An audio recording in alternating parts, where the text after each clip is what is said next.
جانز academy school system کی principal Zahra علی جان اور علی نذیر جان کی سربراہی میں اسپورٹس گالا 2025 کا انعقاد شہید امید علی قائم خانی اسپورٹس کمپلیکس ہیسکو حیدرآباد میں کیا گیا۔ طلباء نے کرکٹ، فٹ بال، ریس، بیڈمنٹن اور دیگر کھیلوں میں اپنی مہارت کا مظاہرہ کیا۔ والدین اور اساتذہ نے بھی طلباء کا حوصلہ بڑھانے میں کوئی کسر نہ چھوڑی۔ کھیلوں کا میدان زندگی سے بھرپور نظر آیا۔ طلباء نے مختلف کھیلوں میں پرجوش انداز میں حصہ لیا۔ اس موقع پر پروگرام آرگنائزر علی نذیر جان نے کہا کہ ہمیں خوشی ہے کہ ہمارے طلباء نے کھیلوں میں اپنی صلاحیتوں کو اجاگر کیا۔ اسپورٹس نہ صرف جسمانی بلکہ ذہنی نشو و نما کے لیے بھی ضروری ہے۔ یہاں پہ سیلیبریٹ کیا جا رہا ہے یہ بچوں کے، آپ کو پتہ ہے کہ نا اب ہر پیرنٹ جیسا اویئر ہے کہ فزیکل ایکٹیویٹیز کتنی امپورٹنٹ ہے۔ جیسے کہ آپ کو پتہ ہے کہ موبائل پہ جو سائیڈ افیکٹس پیرنٹس نے دیکھے ہیں، اس کے بعد اب سارے پیرنٹس فزیکل ایکٹیویٹیز کو انکریج بھی کرتے ہیں، نہ صرف پیرنٹس اور اسکولس بھی۔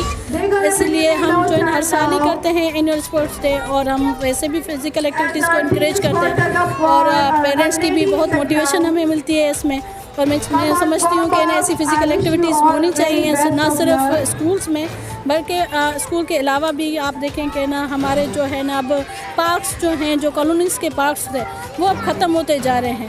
وہاں پہ یہ ہماری ریکویسٹ ہوگی جو ہے گورنمنٹ سے بھی کہ نا جو پارکس کالونیز میں ہوتے تھے، جب ہم بچے ہوتے تھے تو جا کے کھیلتے تھے، وہ پارکس جو ہے نا دوبارہ سے ان پہ کام کیا جائے۔ My name is Dr. Aliza Tariq اور میں اسسٹنٹ کمشنر ہوں یہاں پہ حیدرآباد میں، اور یہاں پہ بہت اچھا لگا اس ایونٹ میں اٹینڈ کر کے، اور یہ بہت اچھا تھا بچوں کی رہنمائی کرنے میں کہ ان کو آگے فوکس کریں اپنی گولز پہ، اور ان کا اسپورٹس گالا ہو اور ایکسٹرا کریکولر ایکٹیویٹیز میں پارٹیسپیٹ کریں۔ موقع پر اسسٹنٹ کمشنر قاسم آباد ڈاکٹر علیزہ طارق، حیدرآباد کے معروف ایڈوکیٹ طارق میمن نے بطور مہمان خصوصی شرکت کی اور کہا کہ اسپورٹس گالا جو طلباء کے لیے یادگار رہا ہے، اس سے نہ صرف ان میں مقابلہ کرنے کا جذبہ پیدا ہوا، اسپورٹس مین اسپرٹ کو بھی فروغ ملا۔